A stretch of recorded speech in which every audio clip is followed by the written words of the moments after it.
Haima, Thoiba, tumdribo nangbo, maiga matamu thatrisibo, ngallibo, pung mapan tarene, kokchi edaine nangbo. Karabudi chi, tummadamni. Changang bathakpado, kanadradi guli majasengero. Guli do chawa tanbaine cha thaise. Mitsu chi mama. Lairika matta paruno, nasado, yam thabak pigano. Mama, kai haige. Ekoi sidala amba pabung naso hospital da pukhatkiba nupido. Niti kaidawraba? Mama su mai maming khangbra aisa. Pura nga simade. Ngasai pau da magi ming pankhiba tahobane. Medical entrance da ani subada khali haine. Pau da sahaba. Delhi da chatuna tamningbagi apamba phongdokpani. Nang pabung na haibada phangkhini hai. Hotnabe am kanbane.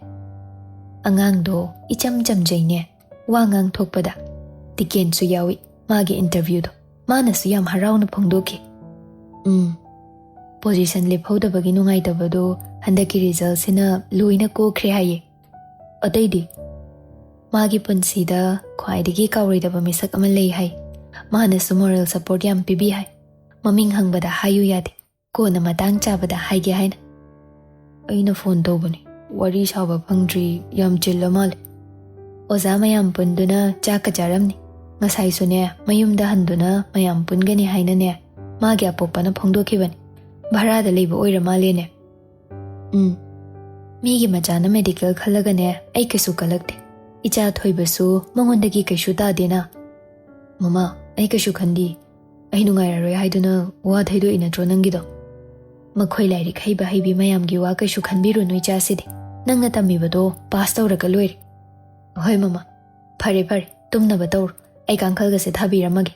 Thenganu ko kokchi haido potharaga phadoini. Tummadamni. Kanano muk phone tawriduna tumamdai sida. Kadaida no mapanda thokadoi tawriduna. Kanano pairodana mi phone tawrido. Aiga tinabani. Mapanda thokrano warido sida sumsaro kuirano. Aishu tumurage. Nganta hogatuna ne nakhoi ani gi nangnaba chak thongdoini. Hoiba. Thonga se phajana lonsilu lauko mama thoge. Mai muthatlaga tumba kaunu ko. Tumba sidine nungaina pothadabo matamni. Hoi mama. Kanga muk chikani ko. Mama hek thokibaga phone do mana kongda napsili. Yada tawani ko saunu. Mama leibaduda bebar thoktabra haina. Thong lonselo haido hana lonselo dana amuk jangaksani. Lonsangi. Tumdriba hosik phau. Ngarang ahingsu tumba yade haiduna tumdadai. Ahisu mamit uirabani. Waramani potharagera. Saurira. Kaigi saudoino. Waradi pothabana phatro. Angang machaya mal. Maray tawrito.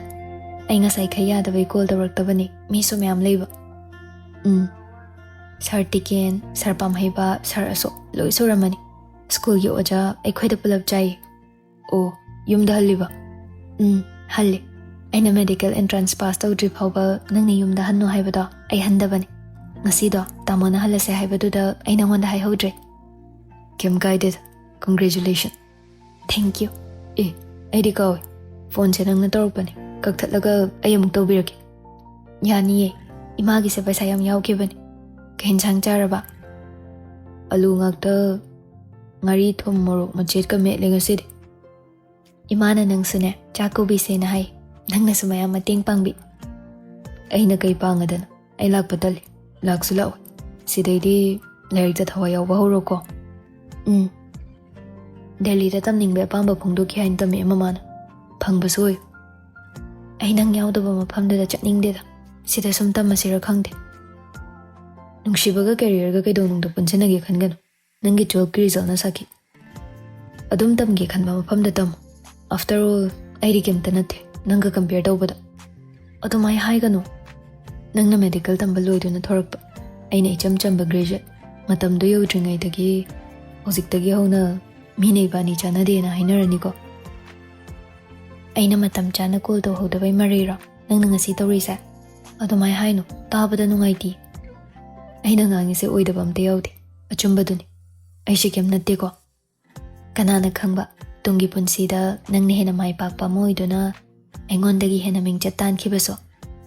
ꯋꯥꯍꯩꯒꯤ ꯋꯥꯅꯤ ꯃꯇꯝꯗꯨꯗ ꯃꯌꯥꯝꯗꯒꯤ ꯍꯦꯟꯅ ꯍꯔꯥꯎꯗꯣꯏꯁꯦ ꯑꯩꯅꯤ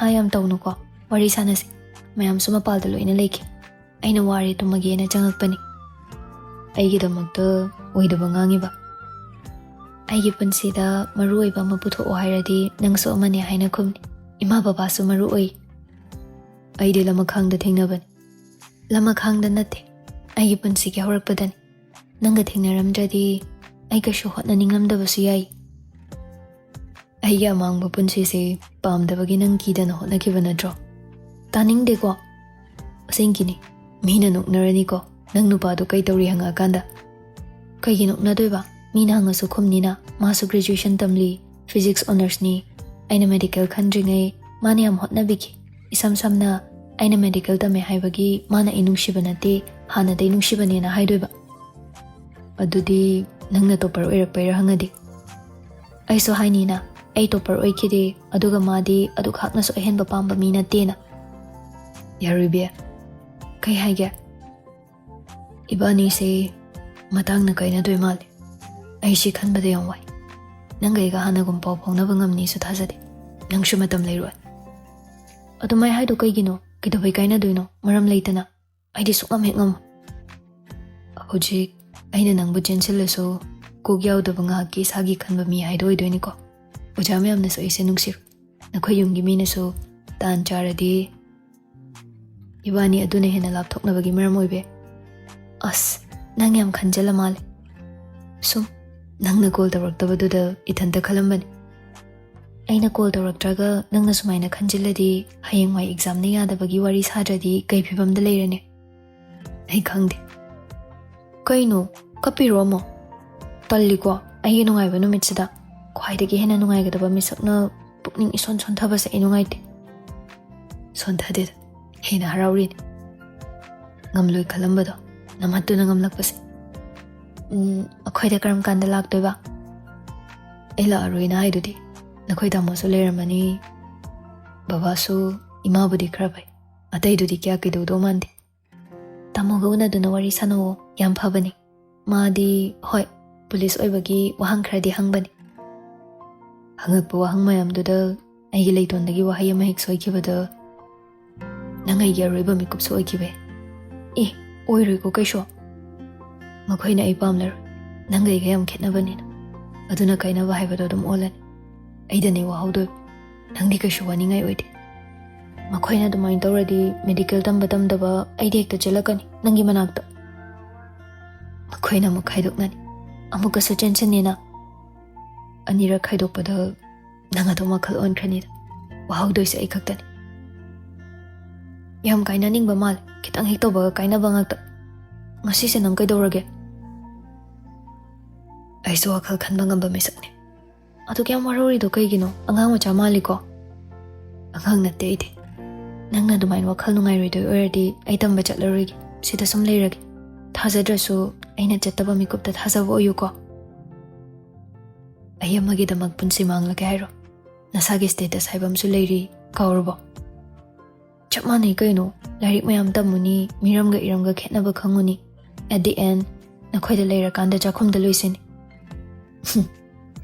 ꯃꯥ ꯀꯥꯎꯏꯅꯦ ꯑꯩꯁꯦ cook ꯅꯠꯇꯦ ꯐꯤꯁꯨꯕꯤꯁꯨ ꯑꯃꯨꯛ ꯑꯣꯏꯗꯣꯏꯅꯤ ꯑꯗꯒꯤ ꯌꯨꯝꯒꯤ ꯂꯝ ꯇꯩꯕꯤꯁꯨ ꯑꯁ ꯌꯥꯝꯃꯦꯍꯦ ꯈꯜꯂꯣꯗꯅ ꯁꯤ ꯃꯌꯥꯝꯁꯦ ꯁ꯭ꯇꯦꯇꯁꯇꯨꯅ ꯅꯝꯊꯕ ꯉꯝꯃꯣꯏ ꯑꯩꯅ ꯑꯃ ꯍꯥꯏ ꯅꯪꯅ ꯑꯃꯗ ꯆꯠꯈ꯭ꯔꯦ ꯑꯩꯕꯣ ꯀꯩꯝꯇ ꯆꯠꯇꯦ ꯅꯪꯅ ꯂꯥꯟꯅ ꯈꯜꯂꯤ ꯑꯗꯨꯃꯥꯏꯅ ꯇꯧꯒꯅꯨ ꯒ꯭ꯌꯥꯟ ꯑꯃ ꯇꯥꯗꯦꯗ ꯅꯪꯅ ꯑꯃ ꯍꯥꯏ ꯑꯩꯅ ꯑꯃ ꯉꯥꯡ ꯂꯩꯔꯦ ꯄꯥꯎꯗꯤ ꯐꯥꯎꯅꯔꯤꯁꯤꯗꯤ ꯃꯁꯤ ꯋꯥ ꯉꯥꯡꯕ ꯌꯥꯝ ꯍꯩ ꯃꯅꯥꯁꯦ ꯂꯩꯅꯤꯀꯣ ꯂꯩꯖꯧꯅ ꯀꯣꯂꯦꯖꯀꯤ ꯅꯨꯄꯤ ꯃꯁꯛ ꯐꯖꯕꯤ ꯃꯌꯥꯝꯗꯨ ꯌꯦꯡꯉꯒ ꯑꯩ ꯀꯥꯎꯈꯤꯗꯣꯏ ꯁꯔꯨꯛꯄꯨꯗꯤꯅꯦ ꯅꯥ ꯑꯗꯨꯝ ꯂꯩꯖꯧ ꯍꯥꯏꯔꯤꯅꯦ ꯑꯩꯗꯤ ꯀꯥꯏꯗꯩ ꯅꯨꯄꯤꯒꯤ ꯋꯥꯔꯤꯅꯣ ꯅꯁꯛꯅꯦꯅ ꯏꯊꯤ ꯊꯤꯕ 7UPꯀꯤ ꯅꯨꯄꯥ ꯃꯥꯟꯕ ꯅꯉꯣꯟꯗ ꯉꯥꯎꯖꯕ ꯅꯨꯄꯤ ꯌꯥꯝ ꯂꯩꯗꯥꯏꯅꯦ ꯃꯈꯣꯏꯒ ꯑꯩꯒꯗꯤ ꯌꯥꯝ ꯈꯦꯠꯅꯩꯗꯅ ꯍꯣꯏ ꯈꯦꯠꯅꯕꯗꯨꯅꯅꯤ ꯑꯩꯅ ꯃꯈꯣꯏ ꯈꯣꯏꯗꯥꯗꯈꯩ ꯅꯪ ꯀꯣꯏꯔꯤꯁꯦ ꯀꯅꯥꯝꯁꯨ ꯅꯨꯡꯁꯤꯕ ꯐꯥꯎꯗꯦ ꯑꯗꯨꯃꯗꯤ ꯊꯥꯖꯩ ꯅꯪꯅ ꯃꯦꯗꯤꯀꯦꯜ ꯇꯝꯃꯤꯟꯅꯕ ꯁꯤꯅꯤꯌꯔ ꯃꯁꯛ ꯐꯖꯕ ꯎꯔꯒ ꯑꯩ ꯀꯥꯎꯈꯤꯗꯣꯏ ꯉꯥꯏꯔꯦ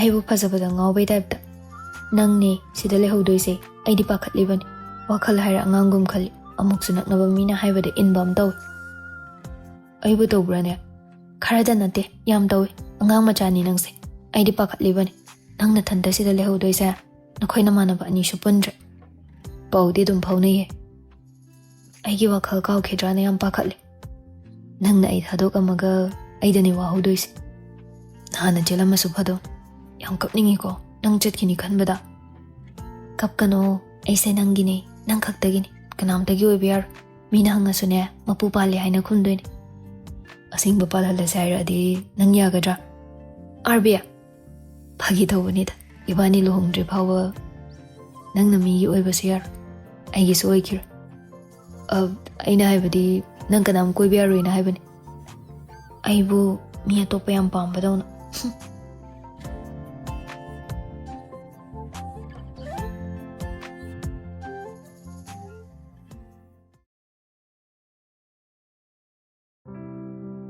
ꯁꯣꯝꯗꯅ ꯑꯦꯟꯁꯥꯡ ꯍꯥꯎꯏ ꯍꯥꯎꯇꯦ ꯋꯥꯀꯠꯄ ꯂꯦꯞꯄꯝꯗꯦ ꯑꯄꯣꯛꯄ ꯃꯃꯥ ꯑꯣꯏꯅ ꯎꯔ ꯃꯥꯜꯂꯦ ꯗꯦꯕꯤꯠꯀ ꯂꯤꯂꯤꯒ ꯋꯥꯔꯤ ꯁꯥꯟꯅꯔꯤ ꯗꯦꯕꯤꯠꯅ ꯁꯛꯇꯥ ꯃꯌꯥꯝꯗꯨꯅ ꯊꯣꯡꯕ ꯀꯩ ꯍꯧꯗꯣꯏꯅꯣ ꯃꯁꯂꯥ ꯍꯦꯟꯃꯜꯂꯤ ꯀꯩꯁꯨ ꯅꯠꯇ꯭ꯔꯒꯅ ꯌꯨꯕꯤ ꯊꯥꯎ ꯃꯅꯝ ꯅꯝꯅꯤ ꯑꯁ ꯑꯇꯩꯗꯤ ꯑꯣ ꯈꯨꯔꯨꯗ ꯂꯦꯟꯕꯗꯅꯦ ꯏ ꯊꯣꯛꯀꯗꯕ ꯇꯟ ꯑꯀꯪꯕꯗꯣ ꯆꯥꯕꯗꯗꯤ ꯈꯅꯥꯎꯒ ꯂꯣꯏ ꯌꯥꯠꯂꯦ ꯇꯨꯝꯕꯗꯤ ꯌꯥꯔꯤꯕ ꯅꯠꯇ꯭ꯔꯣ ꯀꯗꯥꯏꯗꯒꯤ ꯇꯨꯝꯕ ꯌꯥꯕ ꯃꯣꯝꯄꯥꯛꯅꯦꯅ ꯇꯧꯔꯤꯁꯦ ꯅꯨꯡ ꯑꯄꯥꯛꯄꯗ ꯈꯥꯝꯕꯒ ꯆꯞ ꯃꯥꯟꯅꯩ ꯅꯪꯅ ꯁꯦꯛꯃꯥꯏꯒꯤ ꯅꯨꯡꯗ ꯍꯤꯞꯄꯒ ꯐꯣꯇꯣ ꯅꯝꯕꯗꯣ ꯅꯤꯡꯁꯤꯡꯉꯤ ꯑꯗꯨꯃꯥꯏꯅ ꯅꯨꯡꯉꯥꯏꯇ꯭ꯔꯤꯔꯣ ꯅꯨꯡꯉꯥꯏꯕ ꯑꯝꯇ ꯂꯩꯇꯦ ꯑꯣꯖꯥꯅꯦꯅ ꯇꯧꯔꯤꯁꯦ ꯃꯔꯣꯜꯁꯨ ꯁꯦꯡꯗꯦ ꯅꯩꯁꯜꯂ ꯉꯥꯡꯕ ꯑꯃꯁꯨ ꯌꯥꯎꯔꯤ ꯄ꯭ꯔꯦꯛꯇꯤꯀꯦꯜꯅꯦꯅ ꯇꯧꯔꯤꯗꯨꯅ ꯀꯃꯥꯏꯅ ꯇꯧꯕꯅꯣ ꯈꯪꯗꯦ ꯁꯥꯇ꯭ꯔ ꯃꯌꯥꯝꯕꯨ ꯑꯣꯠꯂꯒꯦ ꯃꯇꯥꯒꯨꯝꯅꯦ ꯑꯦꯛꯁꯄꯦꯔꯤꯃꯦꯟ ꯖꯨꯒꯣꯠ ꯆꯥꯗꯕ ꯍꯦꯛꯇ ꯄꯤꯁꯤꯜꯂꯤ ꯅꯈꯣꯏꯗꯣ ꯃꯩꯇꯩ ꯃꯆꯥ ꯀꯌꯥ ꯌꯥꯎꯋꯦꯕ ꯍꯥꯟꯅꯒꯤ ꯁꯤꯅꯤꯌꯔ 3ꯒ ꯑꯩꯈꯣꯏ ꯕꯦꯠꯆꯀꯤ 3ꯒ ꯄꯨꯟꯅ 10ꯅꯤ ꯑꯣ ꯃꯣꯏꯗꯤ ꯀꯩꯝꯇ ꯍꯥꯏꯗ꯭ꯔꯣ ꯅꯪꯅ ꯍꯥꯏꯔꯤ ꯁꯨꯃꯥꯏꯅ ꯍꯥꯏꯔꯤ ꯄꯣꯠꯅꯤꯗ ꯌꯨꯝꯗꯒꯤ ꯏꯆꯥ ꯂꯥꯏꯔꯤꯛ ꯇꯝꯕ ꯆꯠꯈꯤ ꯍꯥꯏꯗꯨꯅꯁꯨ ꯑꯁꯥ ꯃꯌꯥꯝ ꯇꯧꯔꯒ ꯂꯩꯔꯝꯗꯣꯏꯅꯤ ꯑꯗꯨꯒ ꯅꯣꯏꯅ ꯑꯗꯨꯝꯕ ꯋꯥ ꯉꯥꯡꯉꯤꯕ ꯌꯨꯝꯒꯤ ꯆꯥꯛ ꯏꯟꯁꯥꯡ ꯑꯍꯥꯎꯕꯗꯣ ꯆꯥꯅꯤꯡꯉꯤ ꯇꯤꯟꯕꯨ ꯆꯨꯝꯃꯤ ꯄꯥꯟꯒ ꯊꯥꯡꯖꯤꯡꯒ ꯏꯔꯣꯟꯕ ꯎꯀꯥꯕꯤ ꯑꯇꯥꯎꯕ ꯑꯃꯒ ꯆꯥꯔꯗꯤ ꯑꯁ ꯍꯥꯎꯅꯤꯍꯦ ꯅꯣꯏ ꯑꯗꯨꯗ ꯀꯩ ꯆꯥꯏꯕ ꯑꯩꯅ ꯉꯁꯥꯏ ꯍꯥꯏꯔꯤ ꯃꯌꯥꯝꯗꯨꯗꯤ ꯌꯥꯝ ꯍꯩꯅꯗꯦꯗ ꯀꯩ ꯏꯟꯖꯥꯡ ꯀꯧꯒꯦ ꯈꯪꯗꯦ ꯑꯩꯗꯤ ꯍꯋꯥꯏꯗꯨ ꯃꯉꯥꯏꯔꯦ ꯈꯔ ꯆꯥꯔꯤꯁꯦ ꯅꯪꯅ ꯑꯗꯨꯗ ꯆꯥꯔꯤꯗꯣ ꯑꯩꯅ ꯆꯥꯒꯦ ꯍꯥꯏꯕꯗ ꯐꯪꯗꯕ ꯄꯣꯠꯁꯛꯅꯤ ꯑꯗꯨꯅ ꯑꯄꯤꯕꯗꯣ ꯍꯥꯎꯅ ꯆꯥꯎ ꯂꯤꯌꯥ ꯇꯥꯏꯌꯦ ꯃꯣꯝꯄꯥꯛꯅꯦꯅ ꯇꯧꯔꯤꯗꯣ ꯈꯥꯡꯕꯗ ꯈ꯭ꯋꯥꯡꯒ ꯇꯦꯛꯀꯗꯧꯔꯦꯗ ꯈꯔ ꯅꯨꯡꯉꯥꯏꯕ ꯑꯃ ꯈꯜꯂꯒ ꯂꯩꯍꯧꯕꯗꯤ ꯀꯩ ꯀꯥꯏꯒꯦ ꯈꯪꯗꯕꯩꯅꯦꯕ ꯅꯁꯥꯅ ꯍꯤꯞꯇꯧꯕꯨ ꯈꯪꯐꯝ ꯊꯣꯛꯄꯅꯤ ꯅꯣꯡ ꯅꯤꯅꯤ ꯉꯥꯏꯌꯨ ꯑꯩ ꯑꯉꯥꯡ ꯑꯃ ꯇꯨꯏꯁꯟ ꯇꯧꯕꯤꯕꯒꯤꯅꯦ ꯄꯩꯁꯥ ꯄꯤꯁꯤꯜꯂꯛꯀꯅꯤ ꯑꯗꯨꯒ ꯊꯥꯕꯤꯔꯛꯀꯦ ꯑꯍꯟꯕ ꯑꯃ ꯂꯩꯔꯣ ꯄꯩꯁꯥꯗꯤ ꯂꯩ ꯊꯥꯔꯛꯀꯅꯨ ꯑꯗꯨꯝ ꯇꯨꯡꯁꯤꯜꯂꯨ ꯀꯦꯗꯥ ꯇꯧꯔꯤꯕꯅꯤꯅꯦ ꯑꯗꯨꯗꯤ ꯇꯥꯅꯤꯡꯗꯦ ꯋꯥꯀꯠꯀꯅꯨ ꯑꯣꯏꯕ ꯌꯥꯕꯁꯨ ꯑꯝꯇꯁꯨ ꯌꯥꯎꯗꯦ ꯑꯁ ꯃꯈꯣꯏꯅ ꯇꯥꯛꯏꯁꯤꯁꯨ ꯀꯩꯅꯣꯝ ꯇꯧꯋꯤꯗ ꯃꯇꯥ ꯑꯃꯅꯤ ꯃꯔꯣꯜ ꯁꯨꯗꯦꯕ ꯅꯪꯅ ꯇꯝꯃꯤꯗꯣ ꯇꯝꯒꯦ ꯐꯪꯗꯕ ꯃꯤ ꯃꯈꯜ 2 ꯁꯨꯅ ꯂꯩꯔꯤꯕꯅꯤ ꯑꯗꯨꯅꯅꯦ ꯇꯥꯛꯏꯕꯗꯣ ꯍꯩꯅꯕ ꯍꯣꯠꯅꯧ ꯀꯅꯥ ꯃꯤ ꯃꯈꯜ ꯑꯩꯒꯨꯝꯕ ꯇꯝꯅꯤꯡꯅ ꯄꯩꯁꯥ ꯂꯩꯇꯕꯒꯤ ꯇꯝꯍꯧꯗꯕ ꯑꯃꯗꯤ ꯇꯝꯗꯤ ꯇꯝꯅꯤꯡ ꯄꯩꯁꯥꯁꯨ ꯂꯩꯕ ꯃꯥꯔꯛꯅ ꯌꯧꯗꯕꯒꯤ ꯇꯝꯕ ꯐꯪꯗꯕ ꯑꯣ ꯑꯗꯨꯅ ꯅꯪꯅ ꯋꯥꯀꯠꯂꯤꯕ ꯃꯌꯥꯝꯗꯣ ꯇꯣꯛꯑꯣ ꯆꯍꯤ 4 ꯈꯛꯇꯅꯤ ꯋꯥꯗꯣꯏꯁꯦ ꯑꯗꯩꯗꯤꯅꯦ ꯄꯨꯟꯁꯤꯗ ꯃꯥꯏ ꯄꯥꯛꯄ ꯍꯥꯏꯗꯣ ꯑꯣꯏꯔꯅꯤ ꯇꯝꯕ ꯂꯣꯏꯔꯒ ꯊꯕꯛ ꯐꯪꯗꯒꯩ ꯇꯥꯔ ꯂꯩꯕ ꯃꯌꯥꯝꯁꯨ ꯌꯥꯎꯏꯅꯤ ꯑꯗꯨꯕꯨ ꯎꯕꯤꯌꯨ ꯍꯥꯏꯗꯤ ꯎꯄꯥꯏ ꯑꯃ ꯅꯠꯇ꯭ꯔꯒ ꯑꯃ ꯊꯤꯒꯗꯕꯅꯤ ꯃꯈꯥꯕꯨ ꯇꯝꯃꯁꯨ ꯊꯕꯛꯄꯨ ꯇꯧꯔꯁꯨ ꯀꯔꯝꯕꯅ ꯐꯒꯗꯒꯦ ꯍꯥꯏꯗꯣ ꯑꯁ ꯋꯥꯗꯤ ꯋꯥꯏꯍꯦ ꯋꯥꯏ ꯍꯥꯏꯕꯗꯣ ꯄꯟꯒꯅꯨ ꯇꯜꯂꯦ ꯍꯥꯏꯗꯨꯅ ꯇꯝꯕ ꯇꯣꯛꯑꯒ ꯅꯪ ꯌꯨꯝꯗ ꯂꯩꯔꯗꯤ ꯅꯃꯥꯟꯅꯕ ꯃꯌꯥꯝ ꯃꯃꯥꯡꯗ ꯏꯀꯥꯏꯗ꯭ꯔꯣ ꯃꯤꯗꯤ ꯃꯁꯥꯅ ꯇꯝꯃꯤꯗꯣ ꯂꯣꯏꯁꯤꯜꯂꯒ ꯊꯣꯔꯛꯇꯣꯏꯅꯤ ꯂꯥꯛꯄꯁꯨ ꯊꯕꯛ ꯇꯧꯗꯣꯔꯦ ꯑꯩꯁꯨ ꯃꯈꯣꯏ ꯃꯥꯃꯗ ꯋꯥꯅꯣꯝꯃꯅꯤ ꯑꯗꯨ ꯃꯌꯥꯝ ꯄꯥꯝꯒꯅꯨꯀꯣ ꯁꯨꯝ ꯍꯥꯏꯕꯩ ꯋꯥꯅꯤꯕ ꯀ꯭ꯂꯥꯁꯇꯒꯤ ꯍꯜꯂꯛꯑꯒ ꯅꯪꯅ ꯈꯪꯗꯕꯗꯣ ꯄꯥꯗꯨꯅ ꯌꯦꯡꯉꯨ ꯁꯤꯅꯤꯌꯔꯈꯩꯗ ꯍꯪꯉꯨ ꯑꯣꯖꯥꯒ ꯇꯥꯅꯧ ꯀꯩꯗꯧꯕꯩ ꯒ꯭ꯌꯥꯟ ꯇꯥꯔꯣꯏꯗꯣꯏꯅꯣ ꯍꯦꯛꯇ ꯇꯥꯗꯦꯅꯦ ꯇꯥꯅꯤꯡꯗꯦꯀꯣ ꯊꯋꯥꯏ ꯌꯥꯎꯗ ꯇꯧꯔꯤꯅꯤ ꯐꯔꯦꯁꯦ ꯑꯩ ꯉꯝꯅꯕ ꯍꯣꯠꯅꯔꯒꯦ ꯂꯥꯏꯔꯤꯛꯅ ꯑꯩ ꯉꯝꯍꯟꯕ ꯌꯥꯔꯣꯏ ꯑꯩꯅ ꯃꯥꯕꯨ ꯉꯝꯒꯗꯧꯅꯤ ꯇꯣ ꯑꯗꯨꯃꯥꯏ ꯍꯥꯏꯔꯗꯤ ꯅꯨꯄꯥ ꯃꯥꯜꯂꯤꯗꯅ ꯑꯩ ꯄꯦꯜꯂꯤ ꯁꯤꯗꯩꯗꯤꯅꯦ ꯑꯩ ꯀꯩꯝ ꯋꯥꯀꯠꯂꯔꯣꯏ ꯅꯨꯡꯉꯥꯏꯕ ꯄꯥꯎ ꯉꯥꯛꯇ ꯇꯥꯍꯜꯂꯒꯦ ꯅꯨꯡꯉꯥꯏꯕ ꯄꯥꯎꯗꯣ ꯃꯌꯦꯛ ꯁꯦꯡꯍꯜꯂꯨꯀꯣ ꯅꯪꯅ ꯅꯨꯡꯉꯥꯏꯊꯣꯛꯄꯩ ꯄꯥꯎꯗꯤ ꯇꯝꯅꯨ ꯍꯣꯏꯗ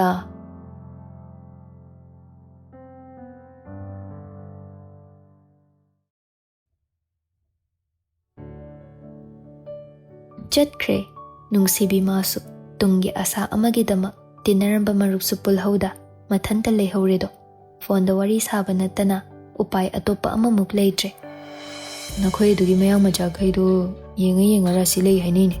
Adu ubada amuk ngau leiramni ko. Ho makhoida ngau ba sangdre lairiki mai toina ngau leire. Ahana maroma aibu ngau handoida tole. Yam ngau rabo. Ngau ba haibune pura oina ngau raban. Hek hangduk padai ngau baduna khomjila phauda ngau. Adu khaitaba. Hoi, aidi am haidi. Haidradi kaigi medical tamino. Ngamni khana tamkiba natro. Ngamna ba hana. Kok ngawi kainaga chai jagera, khonthi jagera, apambam khalo. Mina ngawe haraga nangna chaibini bo haiba wo. Chai bu chaningbra hangbo kai dharma kauge. Dharma leite ni aidi. Adusu lairki matangda. Akhoina tamakpa biology dugi yam bhas oibane tamise. First year oibai wabani. Mathangdaidi hainaranida. Nangi se lairik ko banu pagadi tamde ko. College se da yawa nupa makai loin list haro haira. Haidida sum hangbani. Nang sina saugan kibasina pisak pikpa nang na sauram doido mitta ure. Haizauna. Angang na rin madama tamanghan gano. Kang di haiti do tabada kiba pawi ko. Hayingway anaba mayama malayang ni kanbada. Kibiyo haidi ye. Hoy de, atopa doktor di yenga luer. Nangon di yeng bagisi. Larik ubada kok ngawe habanina. Yam doktor atopara. Angka, hay ma, nupi na tinupada ni. Nang sinabhap hakibasina.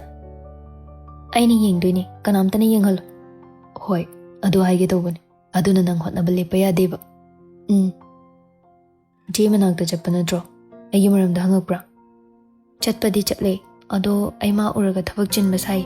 Mahay managta layer kanda khangdi. Yam kise. Amok isaw lang agtaw mali. Ay pan ba daro hayse. Kahit ay no, nang amok pao pandra. Imana palamdra di khangdi ko. Is, ado ka palura di wame am hangagpasiya. Magi do. Ay hunda crush ka layzala. Taning de, nang wakal kan ba sangama. Yam chin ba ni. Project report may amam siyem ba da. Oh, is it? Yam English ra. Nati da, sumhay ba ni. College ka main daw riba. Lakpa di training loy ka taba kiyam watliya.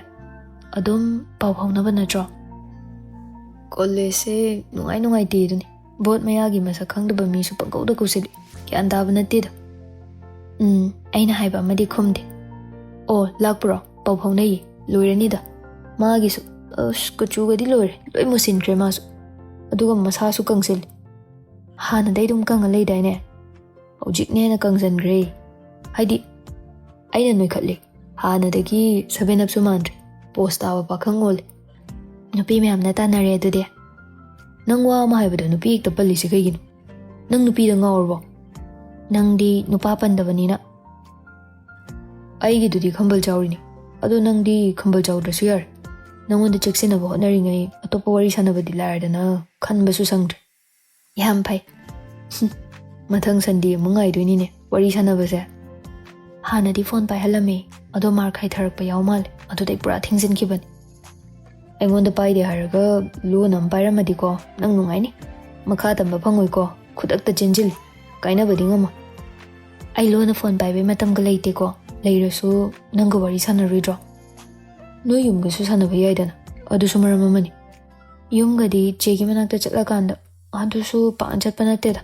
Baba di ay na phone tawra di paisayam tara ni thamu layrik pa zo matamang hanungag tani. Ado patro.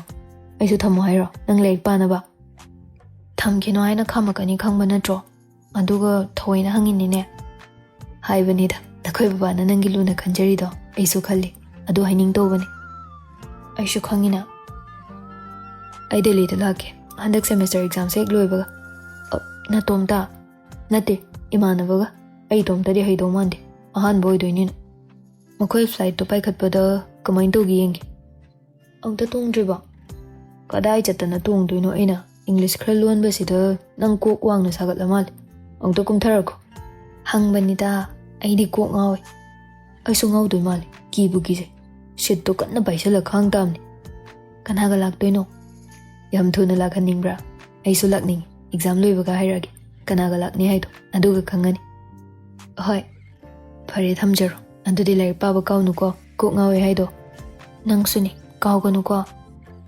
Hay. Thoy ba. Kanaga wari saramino ne chabo. Mama. Maga. Hay di lak baga. Mado unaba lak tre kidorage na hangba. Nakoy pabunggi mama na bagi macha nga si luhong bataye. Ngahak ta tinbigero. Hoi, kay lamdano? Kaisampatane. As, miss tawdawri he dui jagadudi. Karibo? Sum haibanida, ay loisilakige. Atumain sum lao, ay sune, pi ilaga loirabani. Ikhoy ma, nang sunamaulak papamdribo, mayam hongnaba horise. Hai, nang tamogidi chahi matang yar, nangidi khara watliko.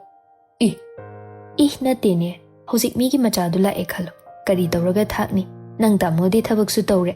Mana laudoi nupiduga, nang nupiga athoi ahen tanaroi haibasu leite. Nang di kem taw ngamda, nungaigadro. Kaigi athoi ahenu mama. Haujiktadine, mau masel yam tawnare, aisu thengnarabani.